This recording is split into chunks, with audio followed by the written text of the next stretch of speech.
Let's go.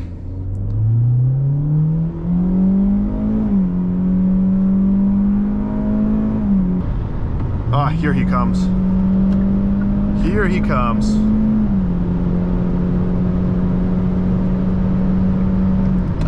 Alrighty. No focus. No, no, no, no. Also, talking about the seat comfort, these seats are pretty darn comfortable. For a car of this class, these seats actually feel sporty-ish to me. Haha.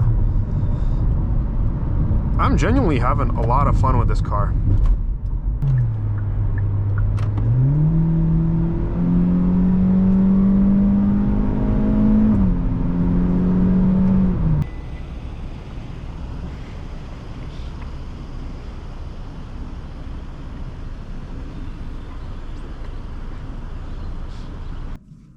Hello there everyone, welcome to DM Car Reviews. Today we have a 2024 Hyundai Elantra SEL on our channel. Let's fire her up. We got this very interesting key fob, looks like a mouse, and let's go take a look outside.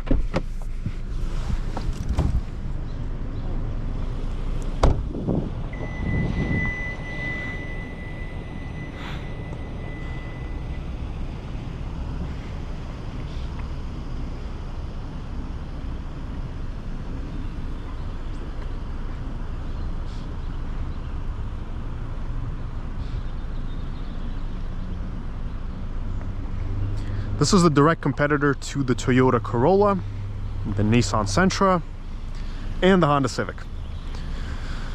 And these are the base models, so they generally range MSRP wise from 23 to 25K. You can probably get some discounts on them too, if you're lucky. So they're a very affordable means of transportation. And what we're trying to find out today is how much you get for this money. So $24,995. And you get the 10-year warranty. Not a bad bargain. Let's look at the rear seat. So here we have hard materials everywhere. Anywhere you touch is going to be hard materials. And jumping in the back, I am 6'2", and there's actually plenty of space here, and it's comfortable. The seat is very comfortable. I like the angle of the incline of the seat. We don't have a center armrest. We got 2 micro USBs, and you can tell by the interior that this is a budget car. It's not even mid-size or anything in that territory. The materials here feel nice, but they are relatively to the cheaper side. Let's take a look at the trunk.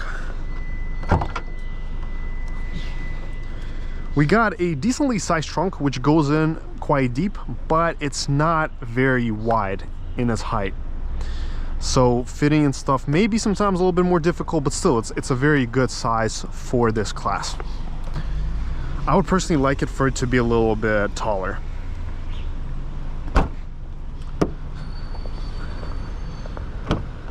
And let's look under the hood. And this car has the 2.0 liter 4-cylinder engine with the variable transmission, which I assume is the CVT. I'm guessing it is. And this is probably something around like 150 horsepower in my guess. It's like, that's probably what it is. That's my guess. All right. So ta-da.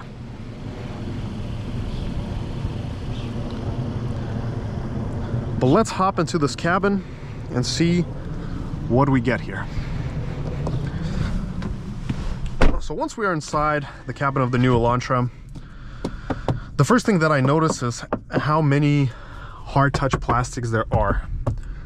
Only this part is soft. Everywhere else, it's hard. The steering wheel also is not leather wrapped. It is a plastic steering wheel. The same exact steering wheel to the feel was in a 2010 Camry V6 that I drove, the LE model. Now, out of the nice touches, we have the dual zone climate, the infotainment, which is a large high quality screen with the navigation. Also, it's 3D. Same navigation you'll find in the Genesis, in the Stinger, and even the smell inside the cabin is very similar to the Genesis, but without the nice touches. So I know we have the Elantra SEL as well, the higher trim, which is probably the one to consider if you're looking for a car like this. And then the Elantra N, line in the Elantra N, which is the faster version. So as far as the features, we got, you know, the standard climate, the nav. Let's do a wiper test. No sunroof here, no light here. Actually, no, there is a light here. Yeah, you can turn on a light here, but usually it should be automatic when you open this. But in our case, you have to press it. I'm guessing like that, yeah. Okay. Well, quick horn test, and let's set out.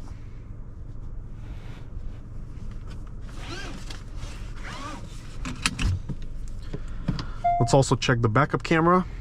The quality is actually pretty good. Not worse than you'll find on an Audi A4 per se. Blinker sounds, everything is right same way as the Genesis, the Kia Stinger. The reason why I will mention the Kia Stinger so many times is because I had one myself, and there are just some similarities that I encounter already. So setting off, it feels nice. The ride is actually to the plusher side. I do love this dash. I think it's crystal clear. Excellent graphics. I can see everything clearly.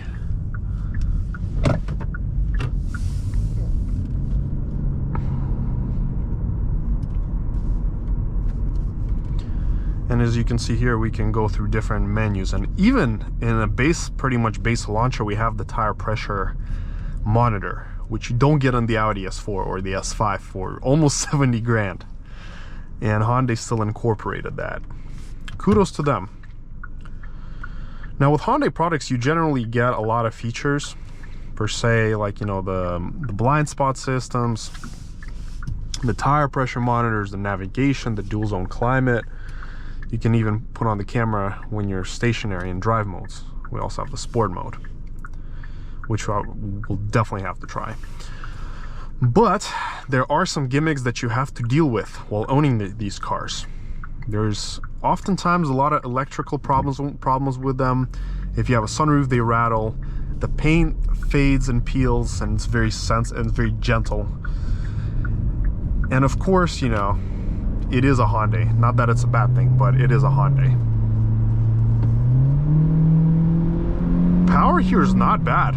It's good power, which is surprisingly impressive. This car can hustle.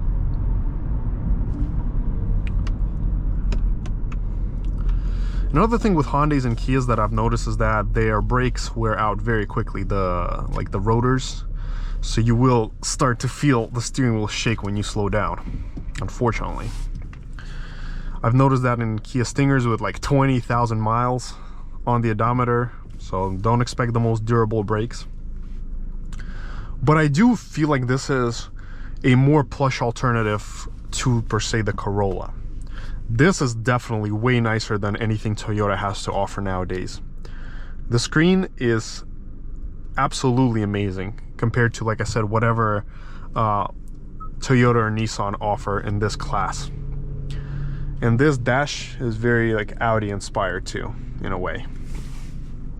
So nice design touches. The wipers, I do wish they kind of changed up the wipers here to the ones from the Stinger, because they just look more sleek than these ones. These ones look very like middle 2000-ish Hyundai. But sport mode actually has a good response. Like ooh, like it's good. Actually, pretty good power. We also have the audible blind spot, which is good. The handling is good, secure. It's not bouncy. Easy to control the car. Although it does kind of lack any specific any specific sporty feeling. It's just good and easy to control the car.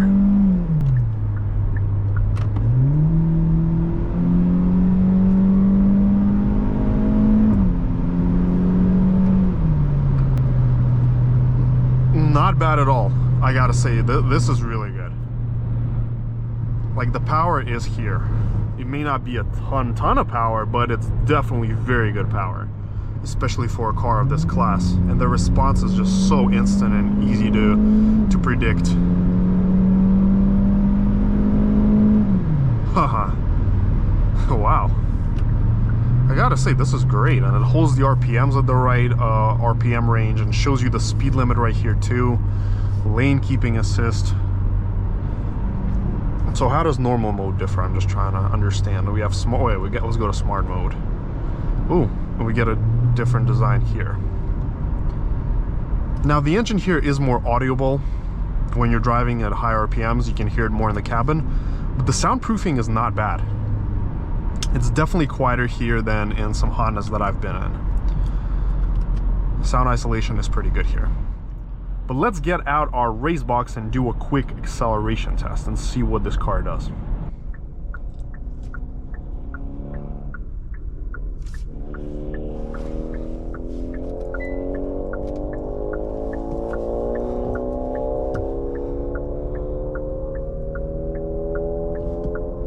Let's check out the U-turn radius and see how it is on this Elantra. All right, let's do it quickly. Cars are coming. Good U-turn radius. I like that. Really nice. All right, let's come to a quick stop. All right, good brakes. All right, 3, 2, 1. Let's go.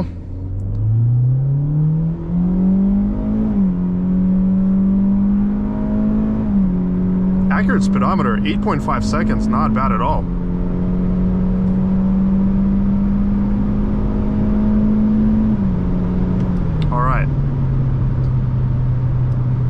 Just like that, we did our quarter mile. 8.5 seconds, that is a good number for a car of this class, because generally cars of this class are in the 9s, and this is a base engine and it's already in the 8s. And as you can see, the speedometer is on point compared to the GPS speed. It's saying, yep, 81 is 81. We're gonna also take this Elantra on some back roads right now, see how she drives. And let's see what we got for our trap speed. We did, yeah, 88.8 miles on the trap speed. Not bad. Not bad at all. Again, this is a 150 horsepower car, so it's not even at the Ultima power level or the Accord power level, and it's trapping almost 90 miles an hour. So lively car.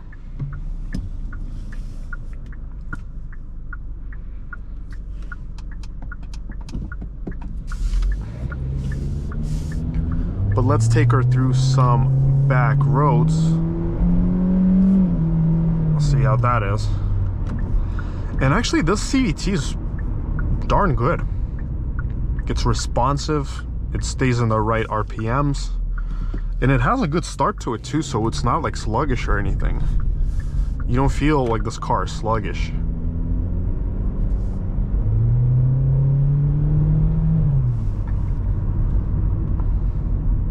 Now this lane keeping system is very annoying. I want to turn this off ASAP. It's always in the way. Hold OK for settings. Okay. Driving safety. Lane safety. Yeah, keep that off. Okay, cool. Good balance, good stability. Again, the car feels very secure when I give it input. It has good grip.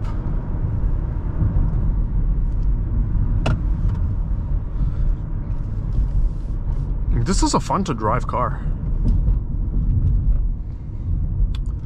When we head back, we will wrap up the test drive with one more 0 to 60. I do want to see if changing the drive mode here affects the time in any way.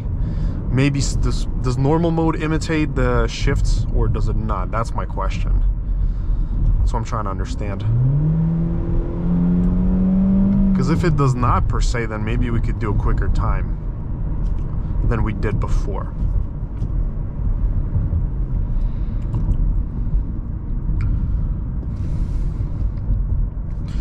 this, I have no idea what this is though. Also, talking about the seat comfort, these seats are pretty darn comfortable. For a car of this class, these seats actually feel sporty-ish to me.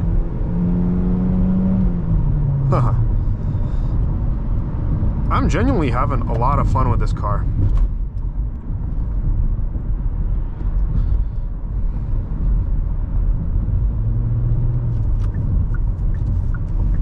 Let's get our RaceBox set up again and see if we can do one more 0 to 60. We're not gonna go the full quarter. There's really no point to, but we will try to do a better 0 to 60. It's not like we're gonna break any records.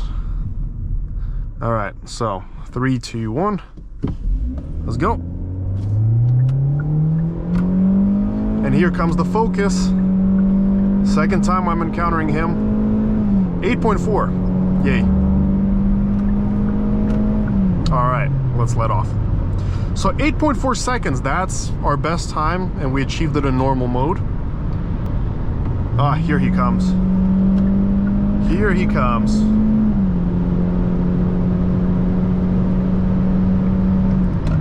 Alrighty. No Focus, no, no, no, no.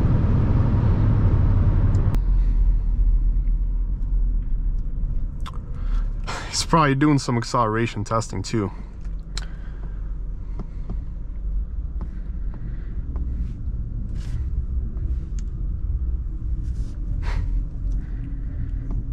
He's definitely got that cop access port, or whatever that tune of his is. But yeah, those are our results. As you can see, great numbers for this kind of car.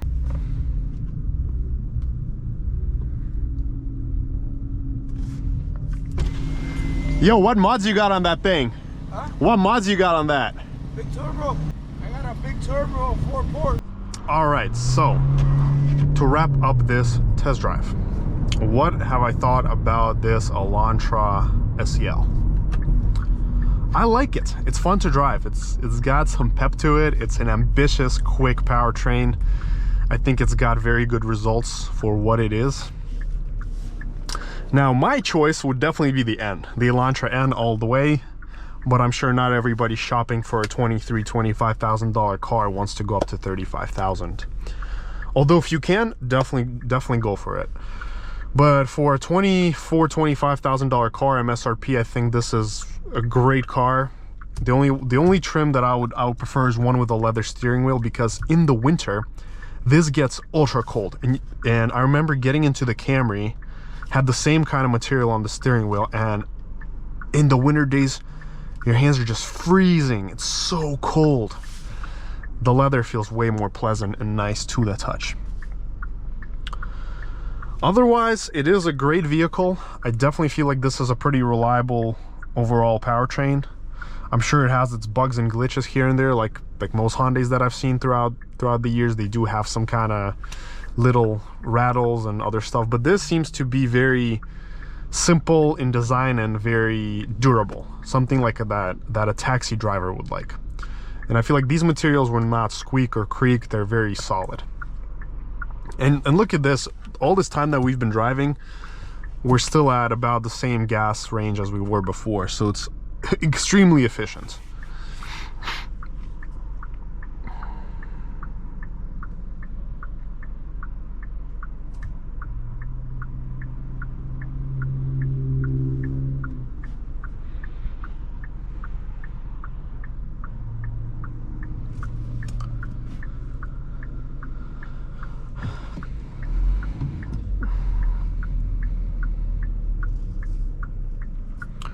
Now, also as far as the ride comfort, I think this is a very good car to take on a trip. Like it's not too soft, it's not too stiff.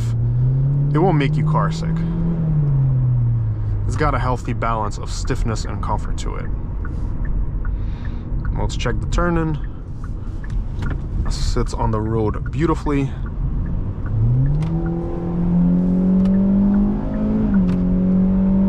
And as you see, again, power is not a problem here. let's go back to normal. Well, this wraps up our test drive for today. I hope everyone enjoyed it.